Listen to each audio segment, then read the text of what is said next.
Okay, so a look at the Testament of Sherlock Holmes at 21x9.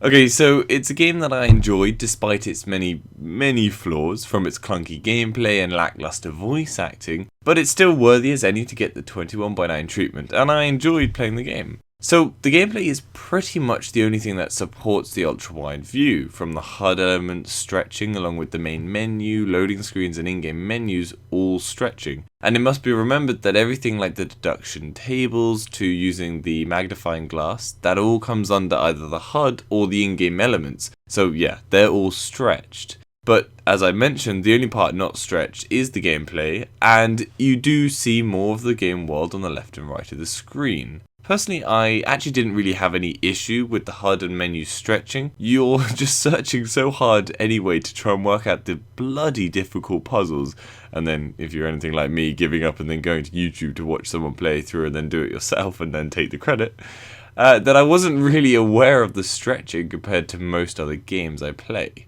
Now, the gameplay, even though it correctly scales to show off more of the world on the sides, had a very low FOV for the first person mode as a standard, so check the description on how to increase it. It is really easy to do, and it is worth it, otherwise you'll be throwing up everywhere, as the clunky gameplay itself already has your head spinning after a long playing session, so remove the FOV factor. I do rip into the game, but I actually did finish it, and I really liked the story, and I have yet to play the next release in the series, but I am looking forward to, seeing its improvements, seeing what they've increased for PC support. Performance-wise, I can't exactly say this is the best optimized game I've ever seen. I can't get a steady 60 FPS sort of ever.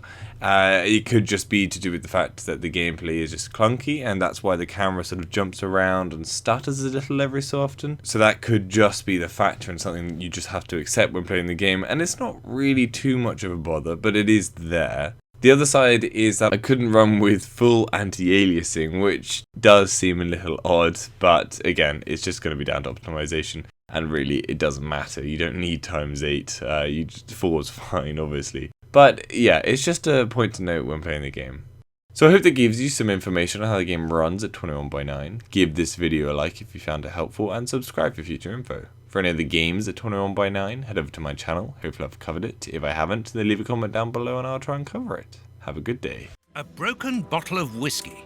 However, the Bishop of Knightsbridge was known for his sobriety. It would seem that the brutes who tortured the bishop to death were intoxicated with alcohol.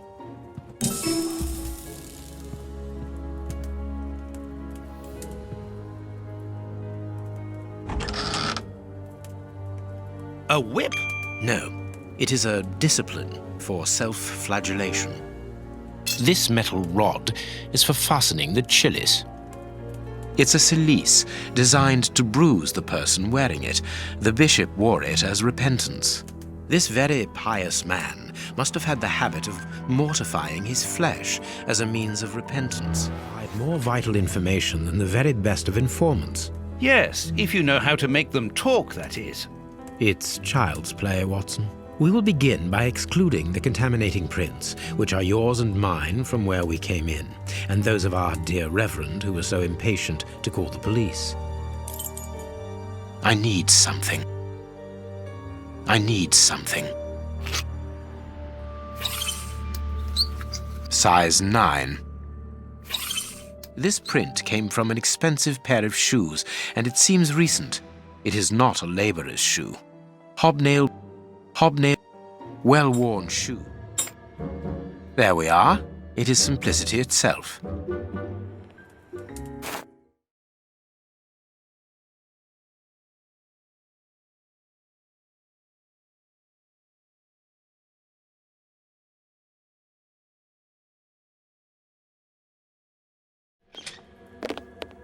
Ah, Watson, you were gone a terribly long time, and Inspector Baines isn't with you? I'm afraid not, Holmes. We were unable to find him. Dr. Watson would not allow me to contact any inspector other than this Baines. What manners! I am a man of the church. My dear Reverend, I notice that you are a chess lover. I trust you will excuse me, but I am never able to resist the appeal of a half-finished game. You are an expert at chess. Very well then. What do you want now? As you might have guessed, resolving your small chess problem has allowed me to discover some very interesting letters. Letters? What do they say? Reverend, why hide these letters here and run the risk of the bishop finding them? Holmes, what's in the letters? Not now, Watson. Where else could I have hidden them? My own chambers are too austere, they could offer no cover. I knew, however, that His Excellency, may he rest in peace, would not notice my game. The contents of the Bishop of Knightsbridge's chest interest me greatly. Give me the elements you hold, Reverend.